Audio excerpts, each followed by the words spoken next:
दोस्तों नमस्कार। दोस्तों इतिहास का एक ऐसा राजा जिसने अपने राजकाल के दौरान मुगलों को कई बार युद्ध में धूल चटाई, एक ऐसा राजा जो अपने लक्ष्य को बगैर देखे लक्ष्य को भेदने का दम रखता था, एक ऐसा राजा जो 20 स्वयंवर से सभी राजाओं के बीच से अपनी प्रेमिका को ले आया, जिसकी प्रेम कहानी उस दौर में बहुत प्रचलित हुई, एक ऐसा राजा जिसने लगभग 13 वर्ष की आयु में राजगद्दी संभाली, एक ऐसा राजा जो एक नहीं, दो नहीं, तीन नहीं बल्कि कई भाषाओं का ज्ञान रखता था, एक ऐसा राजा जो अपने दौर का एक शिक्षित और बेहद आकर्षक राजा माना जाता था। चलिए जानते हैं ऐसे धुरंधर सम्राट के बारे में। दोस्तों यह जानकारी आपको जरा भी अच्छी लगे तो चैनल को सब्सक्राइब और लाइक जरूर करें और साथ ही कमेंट बॉक्स में अपने पसंदीदा राजा का नाम भी लिखें। दोस्तों चौहान वंश के आखिरी शासक पृथ्वीराज चौहान को राय पिथौरा के नाम से भी जाना जाता है।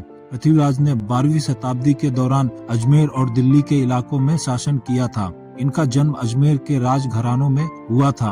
1177 में पृथ्वीराज ने राजगद्दी संभाली और एक ताकतवर शासक के रूप में उभरे। उन्होंने ही राजस्थान में सबसे ताकतवर राज्य स्थापित किया। यूं तो पृथ्वीराज चौहान कई मायनों में अपने विरोधियों से ताकतवर और प्रसिद्ध थे, लेकिन एक खासियत ऐसी भी थी जो उन्हें बाकी शासकों से अलग बनाती थी, और वो खासियत थी आवाज सुनकर लक्ष्य को भेदना। ये कला उनको बाकी सभी राजाओं से अलग करती थी।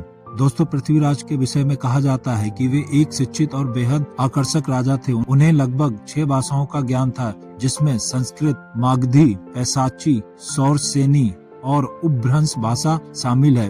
वे इतिहास, गणित, सैन्य विज्ञान, चिकित्सा शास्त्र और पेंटिंग जैसे विषयों में माहिर थे। तीरंदाजी में तो पृथ्वीराज का कोई मुकाबला ही नहीं था। लगभग 1177 में सिंहासन पर विराजमान हुए और उन्हें एक राज्य विरासत में मिला, जो उत्तर में आज के थानेसर से लेकर दक्षिण में मेवाड़ तक फैला हुआ था। थानेसर कभी 7वीं शताब्दी के शासक हर्ष की राजधानी थी। कुछ वर्षों में उन्होंने प्रशासन पर नियंत्रण ग्रहण कर लिया। सत्ता संभालने के कुछ समय बाद उनका पहला विद्रोह नागा अर्जुन नाम के अपने चचेरे भाई से हुआ था। उन्होंने सिंहासन पे अपना दावा किया था। विद्रोह को पृथ्वीराज ने कुचल दिया। उन्होंने कन्नौज के गढ़वाल शासक जयचंद के साथ भी संघर्ष किया। जयचंद पृथ्वीराज चौहान की बढ़ती महत्वाकांक्षाओं और क्षेत्रीय विस्तार की तलाश पर अंकुश लगाना चाहते थे। ये वही राजा जयचंद है जिनकी बेटी संयुक्ता के साथ पृथ्वीराज चौहान की प्रेम कहानी बहुत प्रसिद्ध है। हालांकि इस वजह से जयचंद और पृथ्वीराज चौहान के बीच में दुश्मनी और बढ़ गई। पृथ्वीराज चौहान एक रोमांटिक और डैशिंग राजा के रूप में प्रसिद्ध थे। दोस्तों पृथ्वीराज चौहान की तरह ही उनकी सेना भी बलवान थी। इतिहासकारों के मुताबिक लगभग 300 हाथी तथा 3 लाख सैनिक पृथ्वीराज चौहान की सेना में शामिल थे। इनमें बड़ी संख्या में घुड़सवार भी शामिल थे। भारतीय इतिहास के सबसे प्रसिद्ध हिंदू राजपूत राजाओं में से एक पृथ्वीराज चौहान का राज्य राजस्थान, दिल्ली, हरियाणा तक फैला था। साहसी और युद्ध कला में निपुण सम्राट पृथ्वीराज चौहान बचपन से ही तीर कमान और तलवारबाजी पसंद करते थे। दोस्तों जब भी पृथ्वीराज चौहान की बात होती है तो उनके साथ एक नाम और जुड़ता है, चंद्रबरदाई।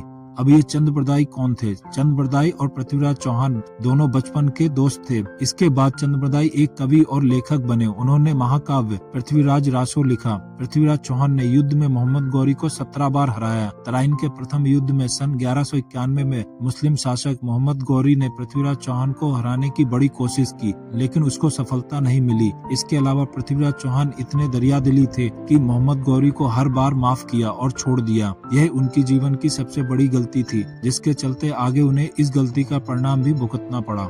वो एक कहावत है ना, घर का बेदी लंका ढाए, तो यहाँ पर घर का बेदी बन के आए राजा जयचंद। दुश्मनी के चलते 18वीं बार के युद्ध में, जो द्वितीय तराइन युद्ध भी बोला जाता है, जिसमें जयचंद ने मोहम्मद गौरी की मदद की और युद्ध में पृथ्वीराज चौहान को एक षड्यंत्र के तहत हरा दिया। इसके बाद गौरी ने उन्हें बंदी बना लिया और अपने साथ लेकर चला गया। मोहम्मद गौरी ने सजा के तौर पर पृथ्वीराज चौहान की आंखों को गर्म सलाखों से फुड़वा दिया। पृथ्वीराज चौहान शब्द बेदी बाढ़ चलाने में माहिर थे। यह बात मोहम्मद गौरी को पता चली तो उसने यह कला दिखाने को बोला, जिसके चलते चंद्रबरदाई को बुलवाया गया, क्योंकि चंद्रबरदाई के बताए गए इशारों से ही पृथ्वीराज चौहान अपने लक्ष्य को भेदते थे। मोहम्मद गौरी को इस बात की जानकारी दी गई, जिसके बाद उसने कला प्रदर्शन के लिए इजाजत दे दी। पृथ्वीराज चौहान को जहां पर अपनी कला का प्रदर्शन करना था, वहां पर मोहम्मद गौरी भी मौजूद था। पृथ्वीराज चौहान ने चंद्रबरदाई के साथ मिलकर मोहम्मद गौरी को मारने की योजना पहले ही बना ली थी। महफिल शुरू हुई तभी चंद्रबरदाई ने एक दोहा कहा, 4 बांस 24 गज, अंगुल अष्ट प्रमाण,